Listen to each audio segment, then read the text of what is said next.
Coming at y'all Wednesday, October 1st. This is week 5 of the NCAA football season, NFL week 4. Yes. I'm your host, Gabriel Parise. Follow me on all platforms, Instagram, Facebook, TikTok. You can even email me. They all have the same name, Best Picks in DMV. The email's bestpicksindmv@yahoo.com. So make sure you do that. I'm here with my co-host, TJ Virgil. He's also the co-host on the 420 Friendly podcast. Go ahead. What up, world? What up, world? What up, world? How's everybody feeling tonight? Hope y'all feeling good. Hope y'all feeling great. Y'all know what it is. Best Picks in the DMV podcast. We here to give y'all some of these picks, some of these parlays. Let y'all know what happened last week. And we here. Hope y'all is here. Let's get it. Yes, sir. With that said, we're going to go into the king of producing. My bad. Tyrone Virgil. He's the producer and the co-host of this podcast. He's also the creator of the 420 Friendly podcast, creator of the Audio Alchemy podcast, and the creator of VMN. Hopefully you're watching on that live right now. That's Virgil Media Network. So go ahead, Ty. Tell them what's up. What's going on, everybody? How y'all doing? Thanks for checking in. Wait, I ain't got my mic right. My mic sounds nice. Yeah. Thanks for checking in. We're here to have another great show. Get it popping, and enjoy. Take these bets we got for y'all and see what y'all can win this week. Yes. Yes, sir. I hope they already have. The last 2 weeks have been a little rough, but we'll get to that in 1 second. Before we get to that, like I said earlier, you have to follow me on Instagram, Best Picks in DMV. That's where all these plays become official. Some of these podcast plays we give out might not even be official on the Instagram play, so you have to make sure you follow the Instagram play for the official record. Other than that, this podcast record is going well this year so far, despite the bad 2 weeks. But like I said, we'll get further into that in a moment. The agenda for today, though, is at first we're going to review how we did last week. Then we're going to dive into the 4 games we have lined up for y'all this week. And then we're going to give out the future bets. Even though I keep saying future bets, it's not futures. It's just action. I came up with a nice name for it. What's that? The Parise Parlays. Damn, that is nice. The Parise Parlays. Yeah, that can become the official name. The Parise Parlays. Stamp like that. Yeah, I like it that as well. So maybe we will go for that. Go ahead, Ty. Yeah. I'll be on my creative shit sometimes, just a little bit. Now, once again, the Parise Parlays on the podcast only involve the college football games for Saturdays. Even though there are weekday games, we stay away from those. We only give out this 2 Saturday locks. Then for the NFL, we do the same thing as well, just for Sunday plays. And if it's really good, we might give out the Monday play as one of the 2. Now there's double headers, so there's even a possibility to give out both Monday nighters. I kind of like that they've been doing that too. Yeah, I love double header Monday nighters. It's wild even they go on at the same time sometimes, like start an hour apart. That even gets wild too. But let's not get too far into that of course. We're too disappointed in last week. I know. It was the worst week of the podcast so far. I'm going to let y'all know that out right off the bat. Went 1-3. It's the only week we've had a losing record. So hopefully that don't happen again. We haven't gone all 0 for 4 yet, which is nice. Hopefully that never happens. Knock on wood, that never happens. But let me dive into let me review the 4 games that we did last week. The first game was Indiana at Iowa. We went with Indiana, I believe, minus 8.5. Final score was 20-15, Indiana. Yes, the Hoosiers won, but unfortunately by not enough. I fully expected Indiana to hold Iowa under the 20 that they held them, but the Iowa defense looked like what it did the past few years, and I didn't think they were capable of doing that this year, but they definitely were. Not only that, Indiana played way too conservative for my liking instead of just trying to explode. So that didn't turn out too well, but what I did learn from that game, which might help me in the future, is I don't really expect that transfer quarterback from California, Mendoza, to do good against good defenses. So I'm going to keep that in mind in the future. So even out of some losses, you get a lot of good detail from maybe a future bet. There's so no that's losses, one of the only things lessons. you need to take from it and hopefully make up for it in the long run, which I Absolutely. might. But besides that, the next game we gave out was Middle Tennessee State at Kennesaw State. We gave out Kennesaw State at -7.5. They ended up winning 24-16, so they did cover for us by the half. This game started pretty much how I expected. Kennesaw State got up to that nice lead, 21-3. I told you about that quarterback they had, Odom. Amari Odom, who set the program record for total yards offensively in the game. So that momentum kept rolling. They got up 21-3. I thought we were going to be able to roll easily. But unfortunately, he took a couple shots in the late second quarter, early third quarter. Man, his arm was like this the whole time by the end of the fourth quarter. He was holding it. So the offense wasn't basically moving the ball at all. Middle Tennessee State cut into the lead. And even with 3:34 left, they had the ball at their 11. Kennesaw State did up 24-16 with Odom out. Odom couldn't even finish the game on the most important drive. That was the first drive he was out. They went 3 and out, and Middle Tennessee State even got the ball back with on their own 47 with about 2:25 left. Fortunately for us, the Owls defense held on, and we were able to hold off that cover. Yeah, but it got much more spookier than it should have ever been. I feel like if Odom never got hurt, they would have kept rolling in that. But For sure. that's what happened there. Went 1-1 in college football for the week, which ain't too bad. But we were hot. We were 4-0, and that beat us right there. So past 3 weeks we're 5-1 in NCAA football, which ain't bad at all. Crazy. The first play we gave out in the NFL, though, was Baltimore at Kansas City. We did give out Baltimore -2.5. And, yeah, I feel TJ. It was disappointing. And we're going to keep this one short. It was exact opposite of what I thought. I thought basically Kansas City wouldn't be able to score and they wouldn't be able to stop Baltimore. They were scoring at will. Yeah. Every time they got the ball, it was a score, a score, a score. It really was. And it just seems Baltimore has a lot of serious issues now. They're talking about. Yeah, they got like 6 or 7 starters that are out right now. That too. And it shows. Bad. Yeah, but even with them. On defense too. Yeah, I know defensive. And Lamar's out this week probably. And Houston's, I think, even favored by a point now, Baltimore. So it's going to get rough there. Go ahead, Ty. My bad. Who's up for like 3 weeks, 2 weeks? Who, Lamar. Yeah. I didn't get the full update. I think they're still kind of evaluating the injury, but He's I'm definitely almost not playing 100% this he ain't Sunday. playing today. Yeah, because I got the update today. Basically, he was out this game probably. Yeah, who's the backup? God, Why can't I think of It's not Tyler Huntley. Nah, I just actually saw Tyler Huntley too. went somewhere else. It is not that good of a quarterback though. You're not going to be the happiest betting him. God, I just saw it. Hold on 1 second. I am going to stay. At first, I thought I was going to be on Houston, but if I had to choose, I might go to Houston there. But overall, I'm going to stay away from that game. Yeah, I would too. Damn, right now I'm having a little service trouble down here. Baltimore got me wanting to rethink my fantasy defense.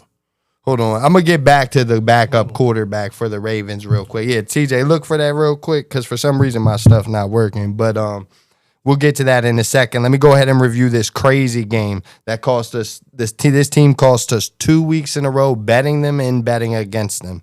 The Colts lost to the Rams 27-20. We unfortunately had the Colts plus 3.5 and on the money line.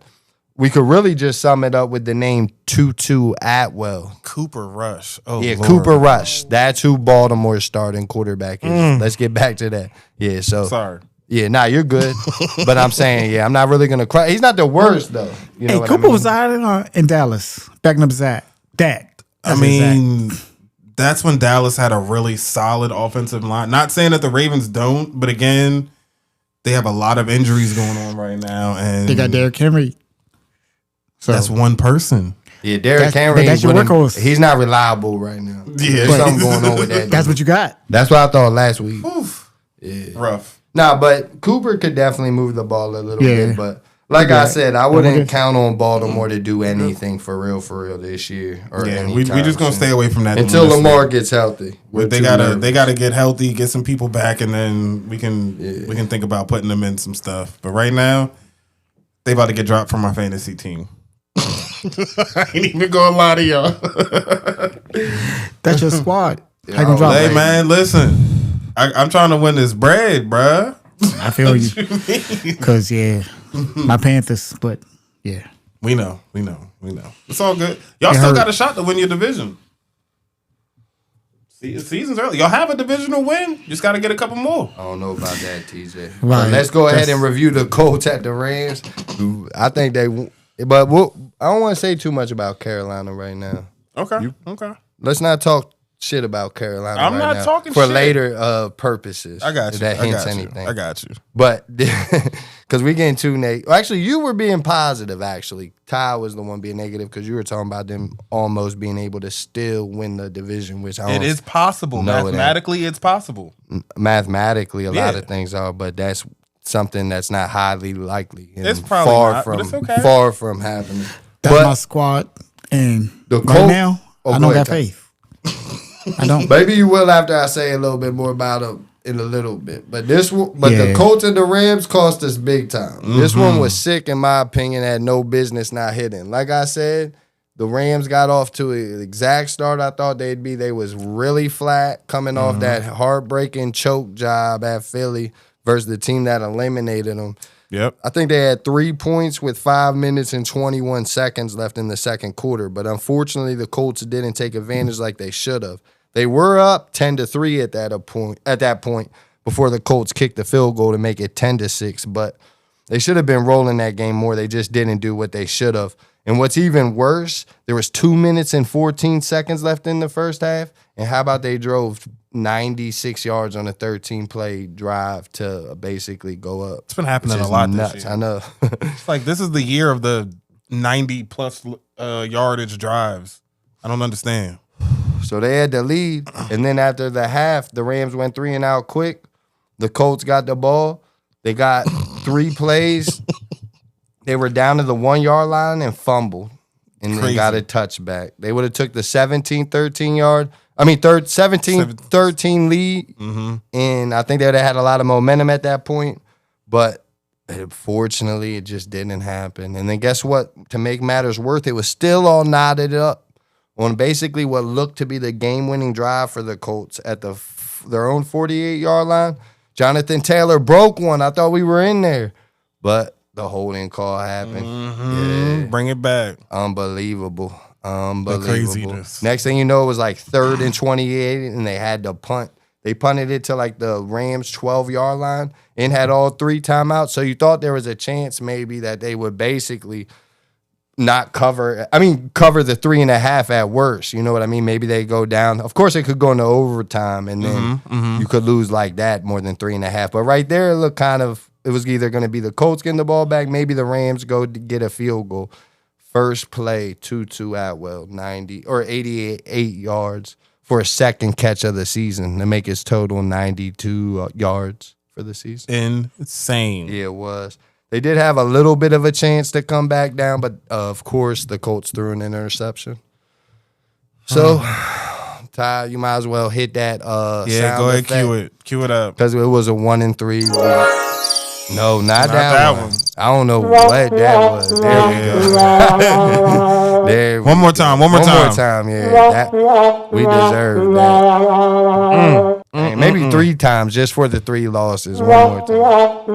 But overall, Defeating. right now, for college football, we're 8-3 for Okay. the year. Okay. I mean, that's great. We're sitting at a 72% mark. You can't get mad at that. It's pretty good. Unfortunately, the NFL's treated us bad the last 2 weeks after getting the 4-0 start. But we're sitting at a 4-4 mark, 50%, but 12-7 overall, which is a 63.2% mark through 5 weeks. So the goal is the what? 56.5%. And we're over that by a good amount right now. Hopefully it keeps rising. Like I said, I personally think we're going to go over 60%.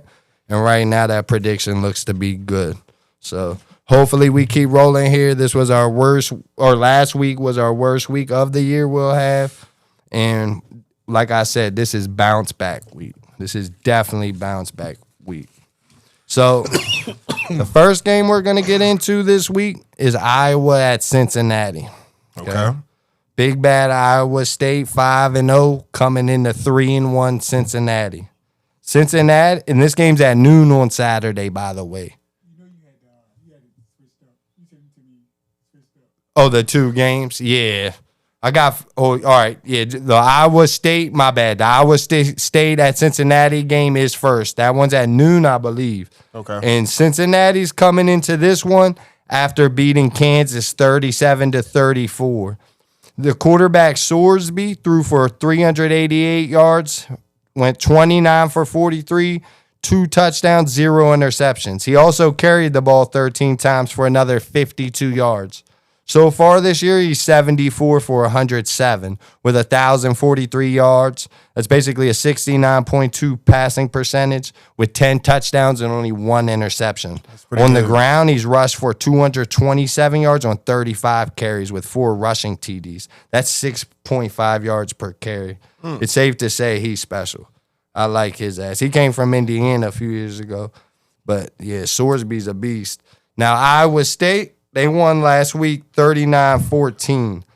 Their quarterback Beck threw for 243 yards, went 14 for 20 with 0 touchdowns and 1 interception. This year overall, he's 79 for 120 with 1,103 yards. That's a 65.8% mark with 7 touchdowns and 2 interceptions with only 38 rush yards on 36 carries. So I do want to point out, I feel Cincinnati and Sorsby will have the quarterback battle won here. Okay. Sorsby seems much more talented. Iowa State doesn't have a strong run game either at all. They do have 2 or 3 running backs, but in 5 games, the top running back got over 100 rushing game yards only 1 time, and that was versus Arkansas State. The only other time they got above 71 was to South Dakota. So I don't expect much to change here versus Cincinnati, who ranks 31st against the run. You know, they shut that run down pretty good, so it ain't happening here. Okay. Cincinnati, I would say, has a much better run game. But I'd say the main reason why is because Sorsby adds to it. You know what I mean? Yeah, absolutely. Iowa State does have a decent rush defense, but I feel Sorsby's going to affect them through the air. That will make the run game open up more as well. For sure. So I also want to mention about Iowa State that the Cyclones seem to be less explosive this season than they were last year. They lost a lot of receivers to the NFL because last year the quarterback for Iowa State kind of looked like he could throw better, but this year without the weapons, it just doesn't look the same, even though they are 5-0. And also they seem more now to rely on the run, control, and try to control the game flow by time of possession. But I feel because of that, it's Cincinnati starts to force Iowa State into a passing battle on offense, then it's going to go Iowa State's way. And like I said, I don't expect Iowa State to have success on the ground rushing. So I predict that they're going to get down, and it's going to have to kind of turn into a quarterback battle. You get what I'm saying? Gotcha. And at that point, we're taking Sorsby over him. So I'm liking that, and I'm hoping that's what happens.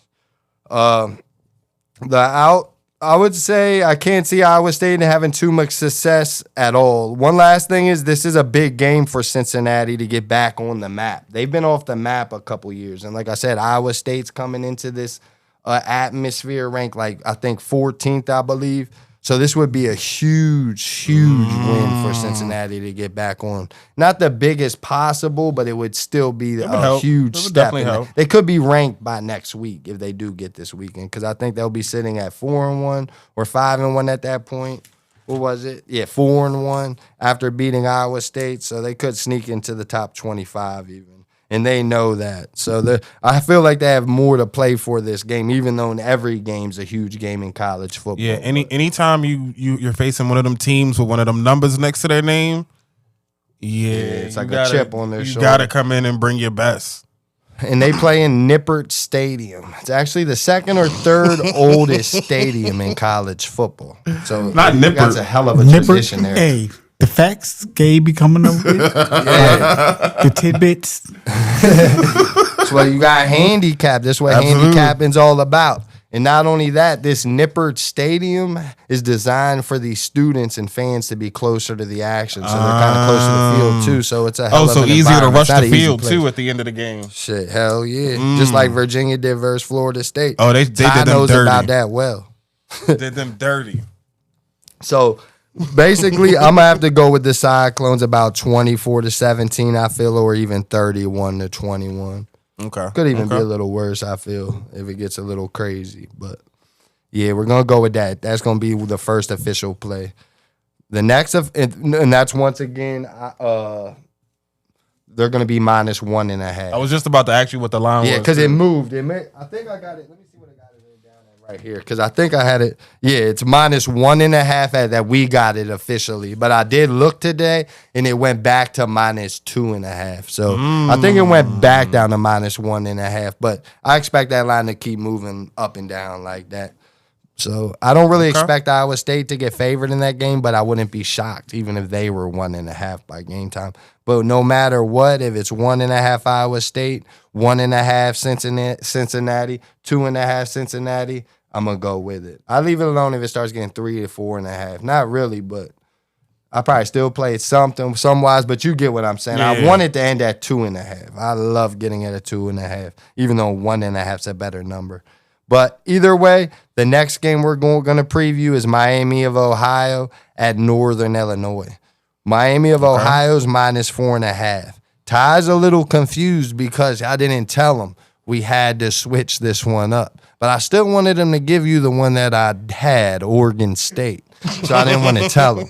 So I did have Oregon State up there. I was so confused just now. I'm like, yo, that's not the graphic that I got. I had to look up at Ty just to see his reaction when I said that because I meant to say it before that, but yeah, I did give him Oregon State originally, but I decided we're going to have to stay away from that. I got scared. Nothing wrong with that. If he sees on the graphic the Beavers are 0-5, but man, I still look out for that play. That's why I wanted to leave that up there. But the play we're going to talk about is Miami of Ohio at Northern Illinois. Miami of Ohio's last performance was a 38-0 win over TJ's favorite team, Lindenwood. Wait. Hold up. You're not going to just get that out to the people that's my favorite team now. I remember you had big love for them a couple weeks ago, so I thought they turned into your favorite Division I AA team. But like I said, this is the first year I'm kind of really hip to them in college. I've seen them in college basketball a little bit. They are kind of newer in both. Okay. Yeah, they freak me out. But remember, they gave, I forget who it was. I think it's in my notes, but they gave somebody a battle a few weeks ago and only lost 17-10 to somebody that we had. I think it was South Florida. No. I'll get to it in a second. My bad. But besides that, like I said, they're coming off the shutout there. The quarterback passed for 2 touchdowns while throwing for no picks, and the running back had 134 yards on the ground. I do understand it's versus Lindenwood, but what it does, it gives both units some positive momentum heading into this, especially with the defense putting up the donut.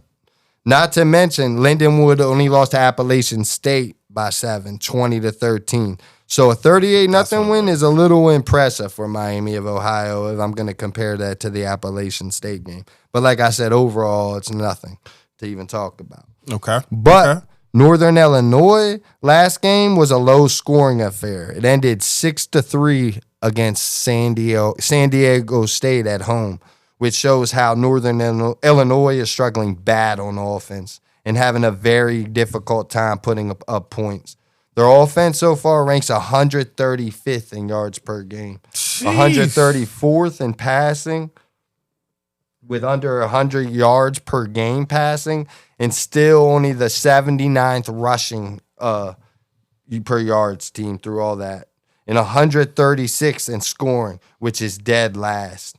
Now, a couple weeks ago, I did tell you there's 134 teams. There's actually 136. I forgot because Delaware and Missouri State came up this year, so I did want to correct myself. because I was freaking out when I saw 136, but now I was like, oh, yeah.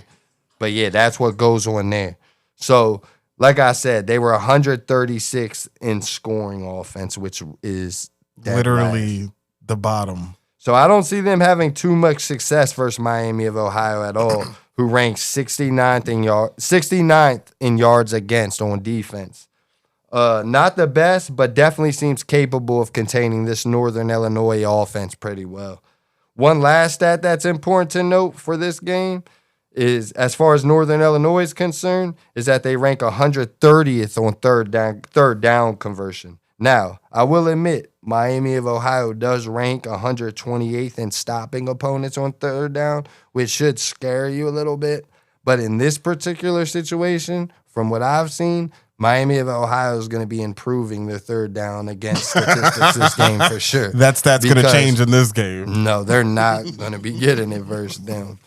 I mean, they will be able to stop them on third down. But I'm telling you right now, when I watched this Northern Illinois team play against Maryland a few weeks ago, that Friday night in College Park, bro, this could have been the worst offense I've ever watched. And I'm not even sizing it. Especially because I'm pretty sure all the starters, this is how it was designed to be. It wasn't even like it's an emergency situation.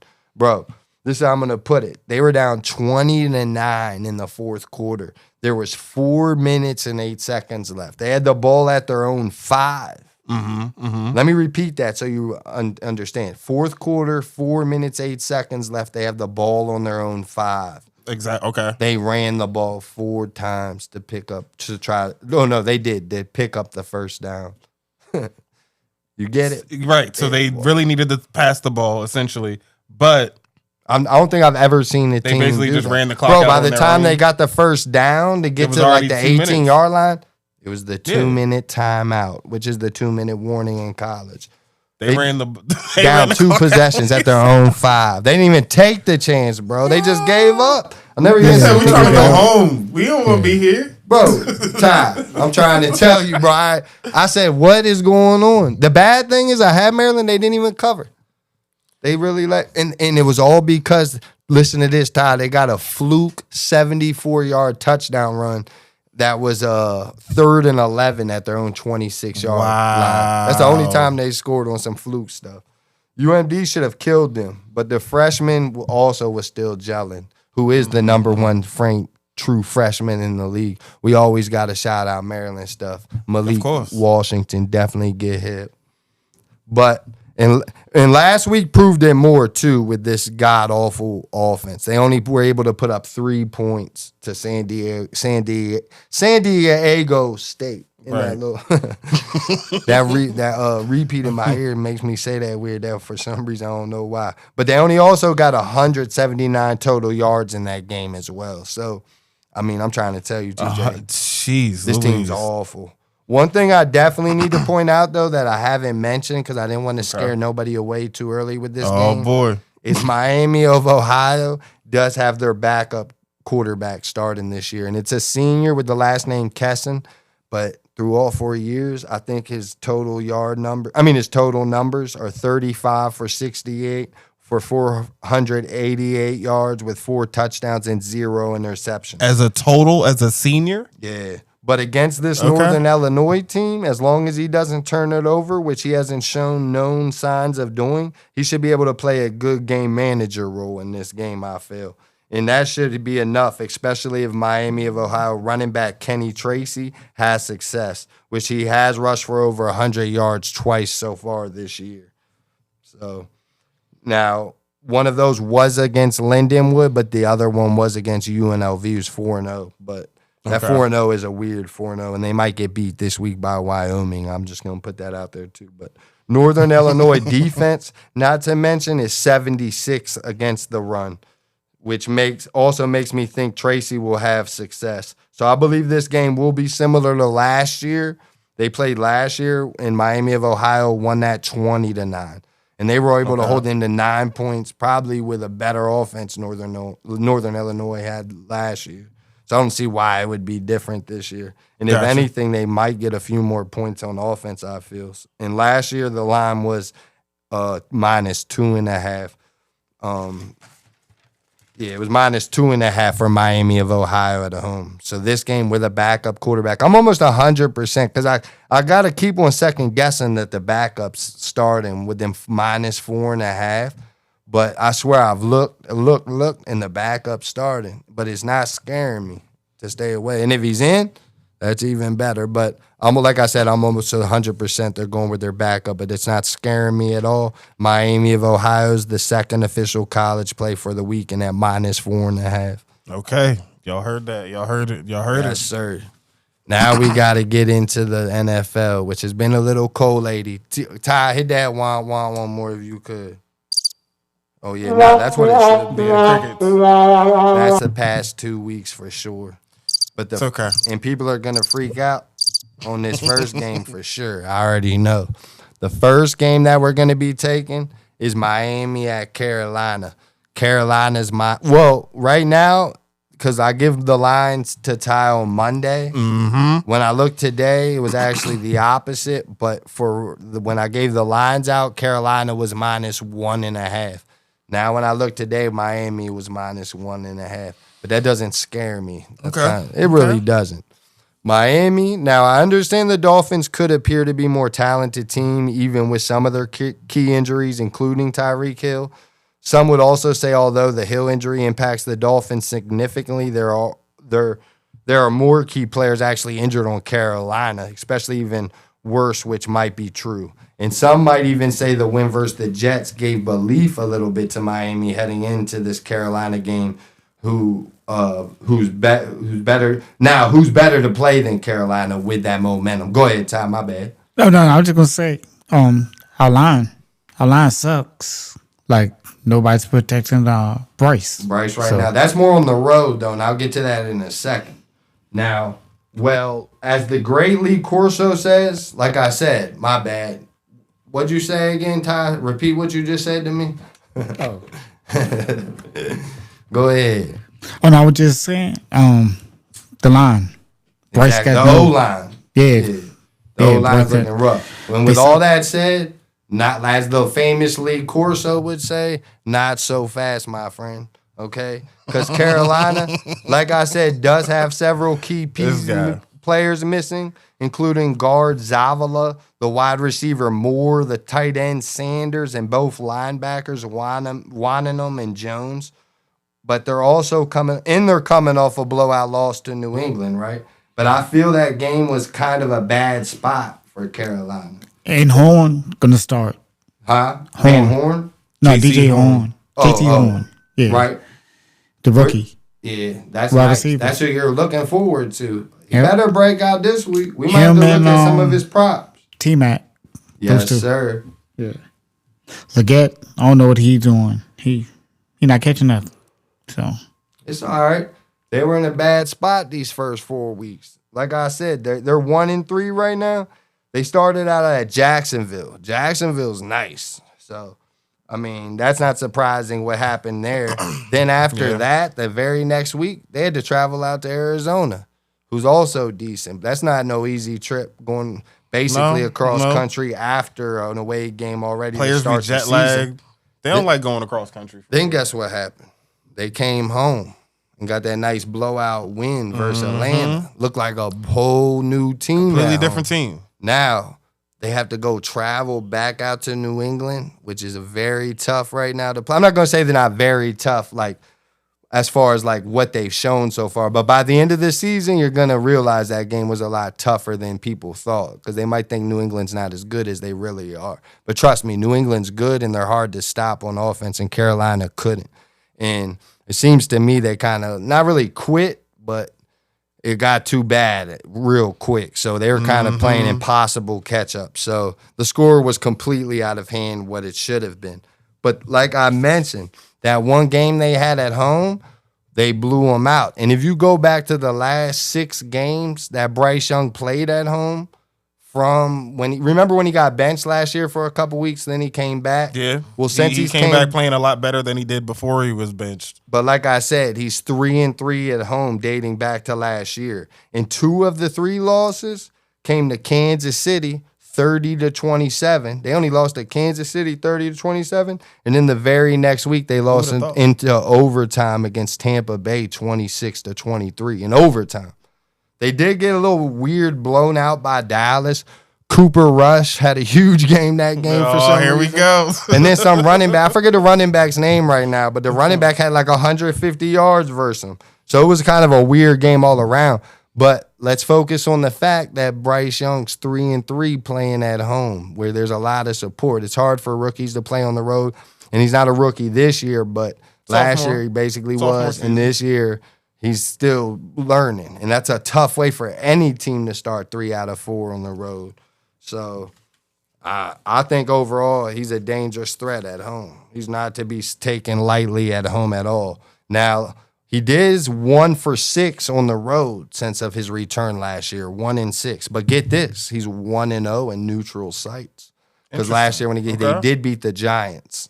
I can't remember where the game was at. I think it might have been overseas. In Europe. Yeah, somewhere. Probably was in England. But that's besides the point. The point is that not playing on the road, not having to go against that crowd, he was 1-0 there. So basically, not playing on the road, he's 4-3 overall. He has a winning record since coming back. If you think about it, no, you wouldn't think that. You know what I mean? But you got to look into that. Now, Miami, on the other hand, is just 3-8 on the road, dating back all last season. Like I said many times, they're missing Tyreek now. Not to mention Miami defense ranks near the bottom of the league in defense, giving up many yards per game, especially on the ground. It should be Chuba and Bryce time on the ground. Big time. Chuba Hubbard. Yeah, Taz loves that man.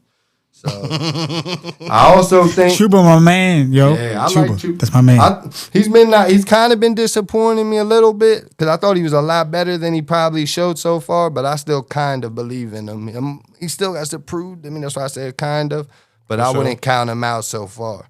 I also think with the absence of Hill, that Waddle will be more easy to focus on because of that. So now they're going to be able to contain his ass. Tua being 24th in the league in passing should continue to struggle against the Carolina, who actually ranks 12th against passing, Ty. You get that? 12th against passing. My bad. I know the button. Playing with lasers. I know that. Oh, right. I know that. But yeah, 12th in passing yards against. You would think that about Carolina's D? No, they got a secretly nasty secondary developing there. I did see Miami's running back, too, have a good game versus the Jets last week, looking like he's ready to bounce back. But I wouldn't expect it on back-to-back weeks, especially you got to remember, too, last week, Miami played on the short week. They played Monday night. So this is a short week technically on the road. Yeah. So that's going to factor in. Overall, these are one of those games I can't completely envision how it's going to go exactly like I tell you sometimes, but I feel Carolina will win this game, mainly like I mentioned, Miami coming here on a short week with the clown show still touring, coming into a Carolina team who's played great at home since Young got back from being benched, going 3-3 like I mentioned.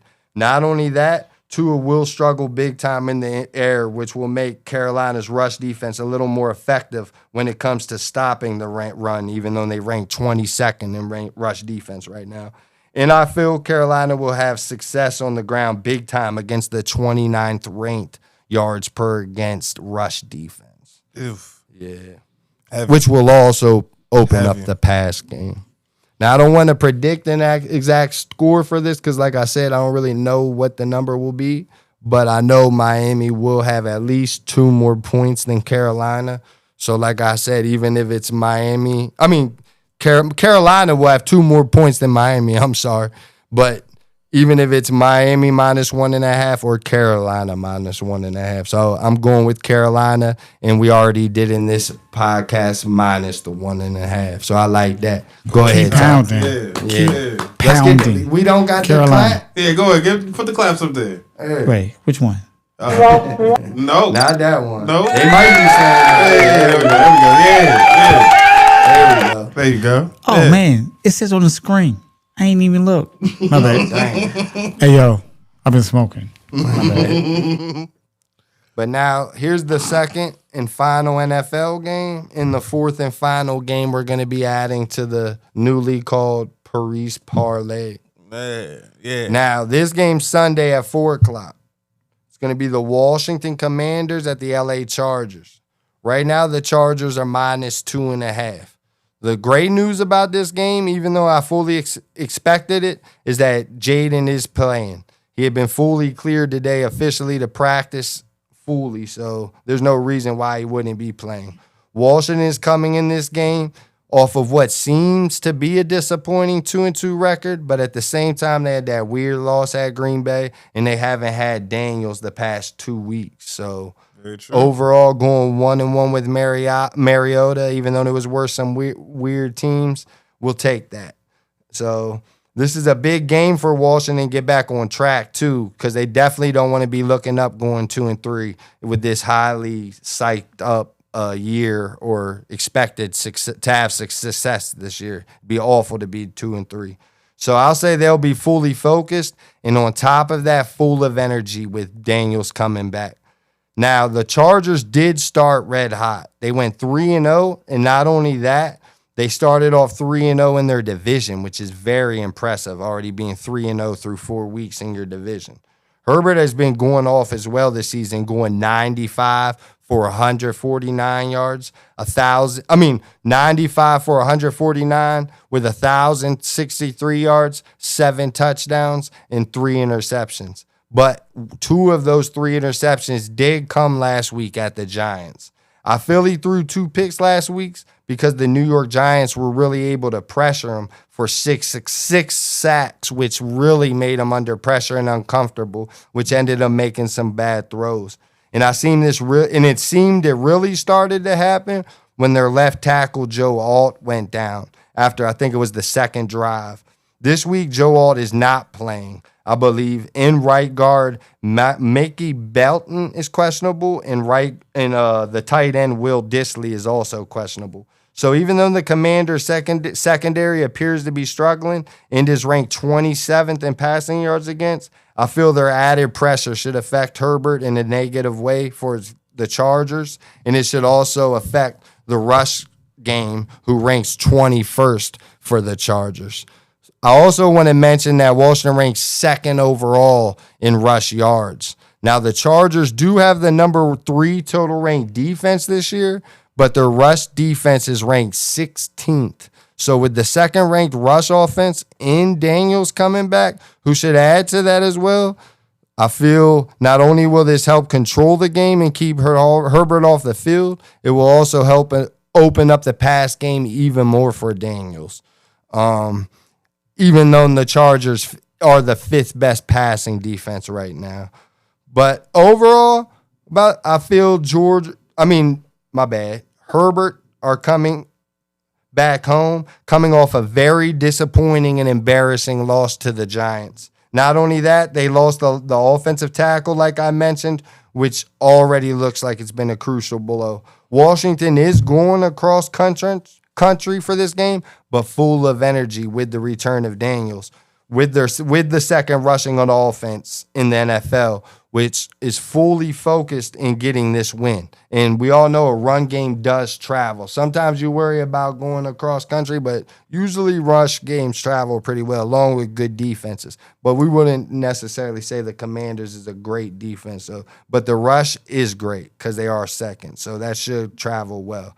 They should continue to get comfortable with success on the ground, like I was mentioning, and struggling Herbert in the run game, which would be the Chargers' struggling run game, who are receiving a lot of pressure because of the beat-up O-line, is going to really, really struggle. I'm thinking in the second half, Washington will continue to control the ground game in time of possession and due to getting heavy pressure.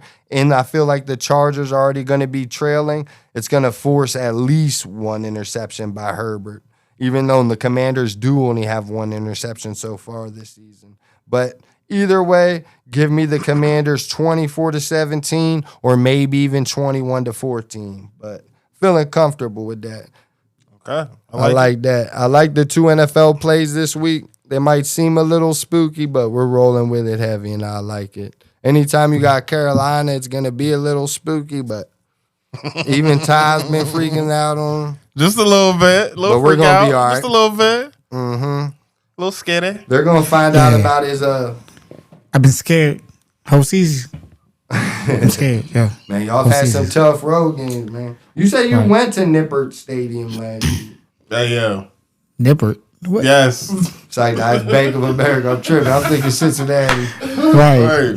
But BOA. would you love the stadium? You told me it was the best stadium in the NFL. I love it, Say yeah. that. Maybe that's why they're having success down there. Ty might be on this something. Maybe. They did host a World Cup, Club World You Cup gotta be game, legit so. to do that. Yeah, their stadium probably is really nice. Ty probably not joking about that shit. I wasn't really hip. Yeah, thinking about it was nice. It's somewhat of a newer stadium, right?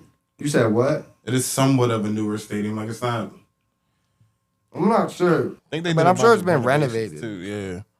So either way, I'm loving Carolina this week. They're gonna get the win at home. That's why I said we can't be talking all this shit about them early in the podcast earlier. Because we're going to need them big time this week. Now, let's get to the future bet section.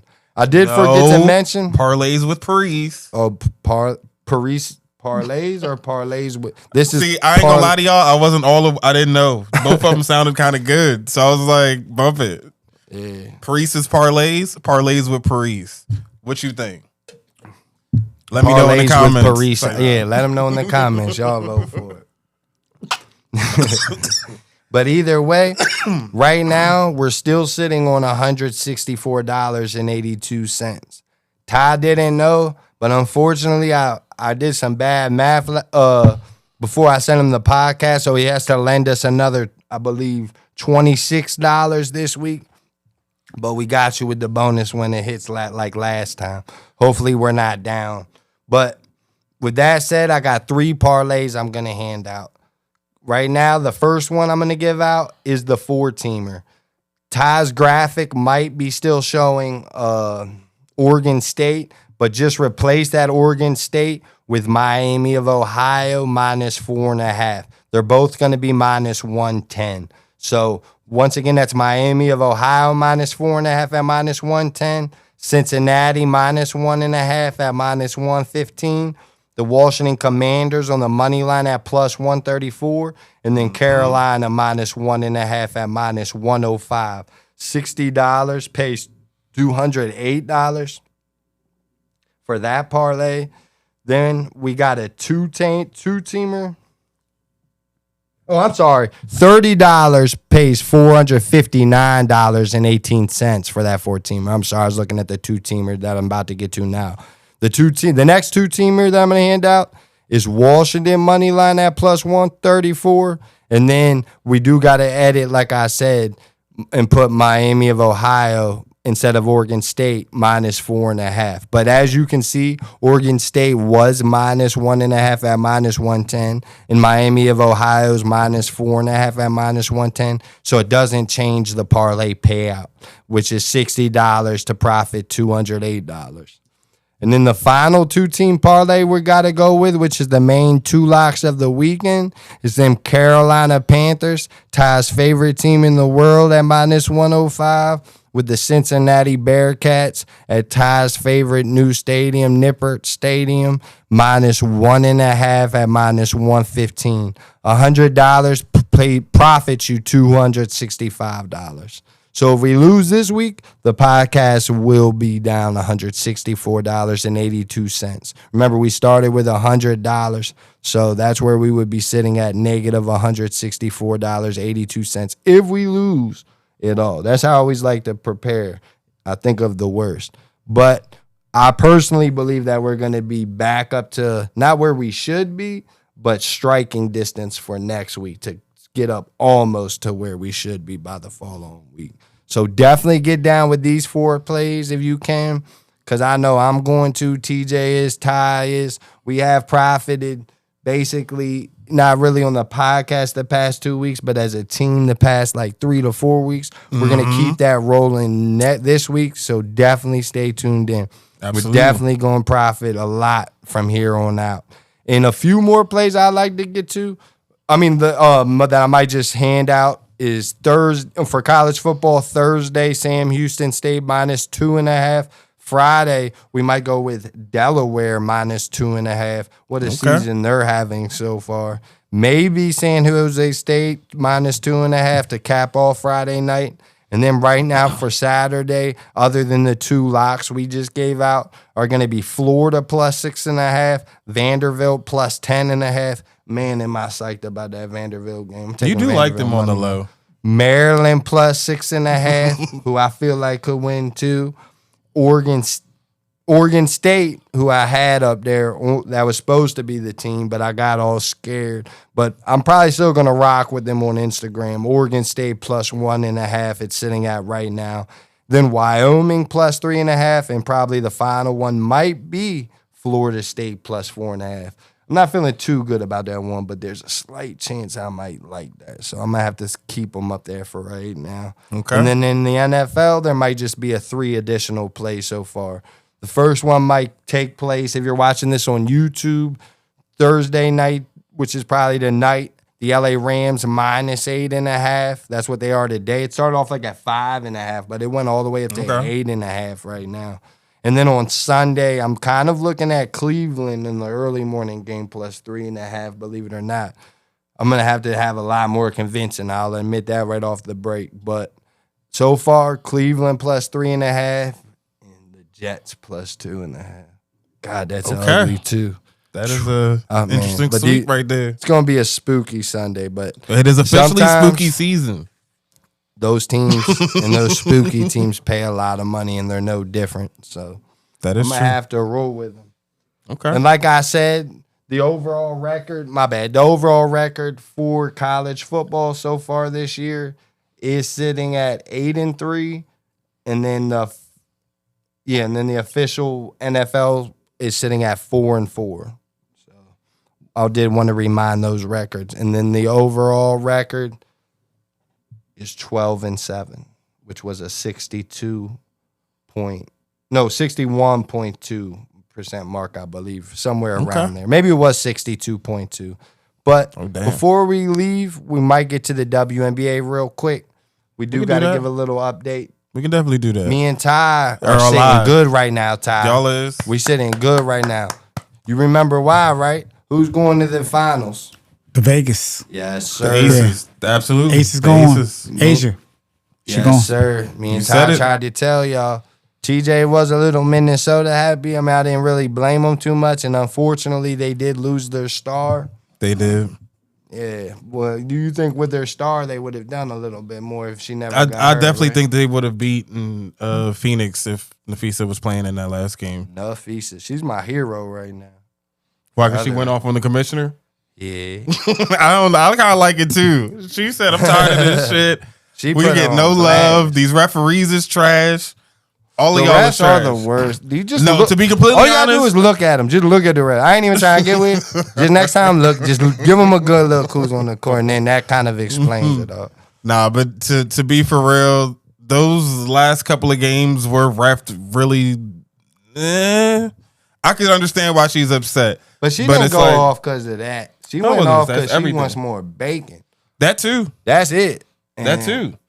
So we might be looking at a lockout in the WNBA starting the season. Shit, we might not even be this season next year. Unrivaled, what up? You said who? What up? Unrivaled, which is the 3-on-3 league with the bunch of the WNBA. What do you mean? They all over there playing now. You gonna see them this winter? Yeah. All of the stars is in it. Paige, Angel. You can't be a star yet finishing last place. You gotta do something. I've told you this last week. We are not gonna just pretend like they're nice and they finishing in last. Angel, Reese, and Paige. What, bro? They are nice. That's like saying who's nice in the NBA playing on who's the worst team in the NBA? You would say. All right, so when Brad Bill was on the Wizard, he wasn't nice. Man, what do you mean? Russ Westbrook had to lead the boys to the playoffs without Brad. He was with Brad. They looked like they couldn't do a goddamn. Just because the team is doing bad doesn't mean that the player isn't nice. Yeah, it does. Because unfortunately, everybody's not trying to play individual. Certain people ball. get drafted to bad teams. And it's Oh, hard. yeah. You don't get to just No, no. change that off Oh. a year or two sometimes. I agree with that. People act like Jordan came into the league and just won 6 championships. They forget that, the 6 years before he got his first championship, the Bulls was ass. Nah. Oh, you saying before he was? They Like- wasn't ass. He got the Bulls in the playoffs basically his first 2 years. Yeah, even though they were ass, but that's how serious Jordan was. He was able to lead that ass team into the playoffs. Everybody don't get to do that, is my point. I know, but my point is you can't claim these players. Okay, well, even outside Like of when you say them- nice, let's clarify what you mean by that. Do you mean like potentially top-notch WNBA players or just like nice players by them, like overall? by the end of both of their careers, they will be Hall of Famers. I don't know what you can't mean. agree with that. They got Angel Reese is already putting up more, like, better numbers than people that.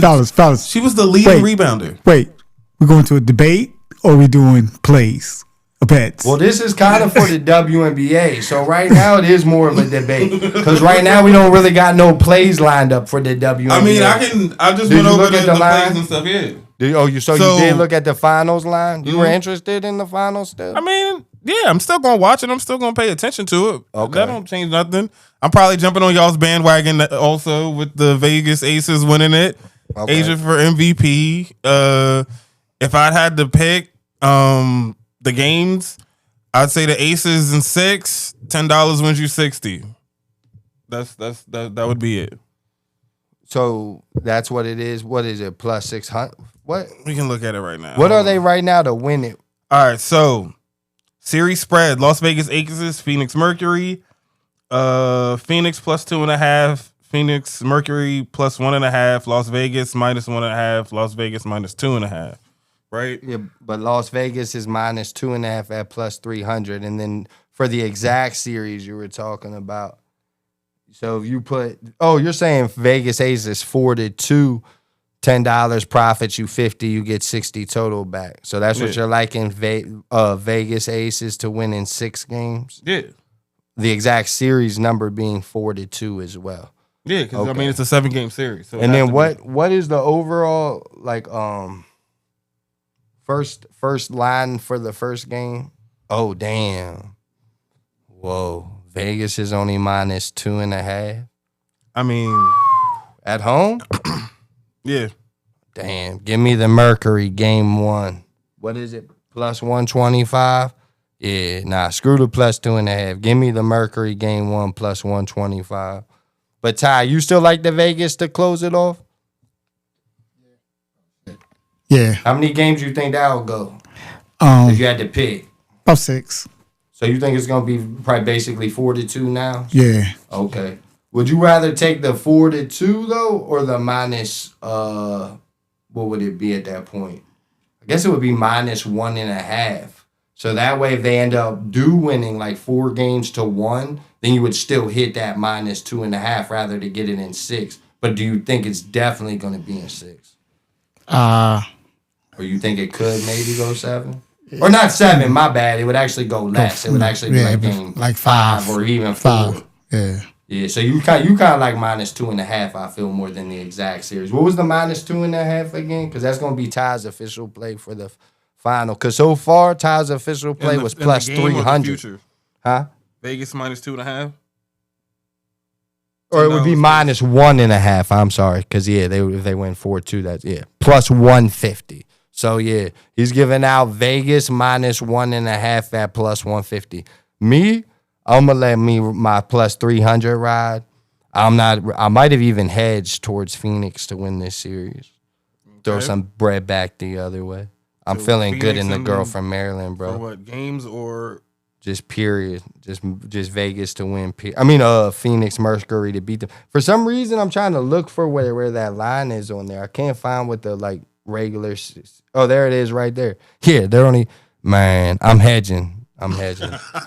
with a possibility still to profit both ways. I mean, if Vegas wins, still profit a little bit because they were plus 300. So I'll pull up enough bread to get my bread back at least for that. So you can kind of do that with that.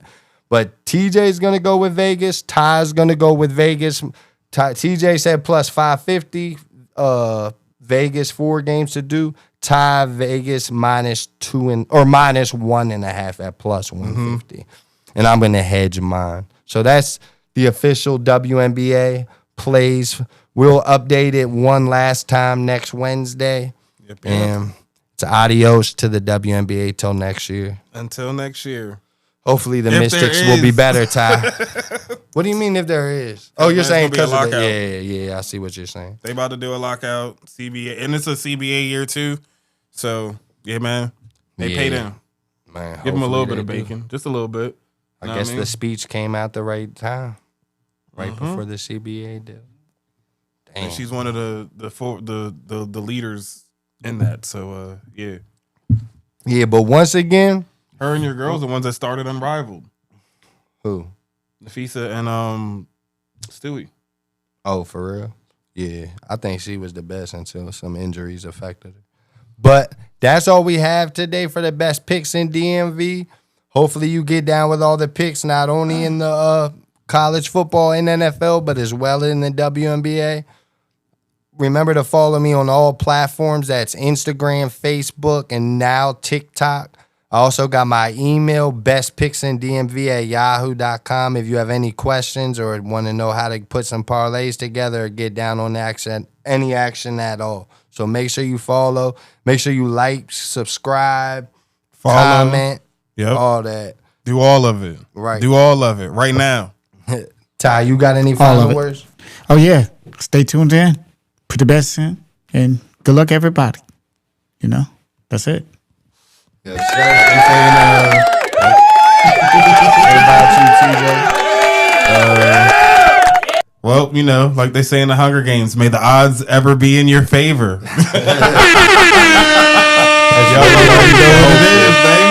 That is really all you're going to hope for. So, yeah, take them out, TJ. You already know. His name is Gabe. His name is Ty. Shout out Virgil Media Network, Virgil Photography.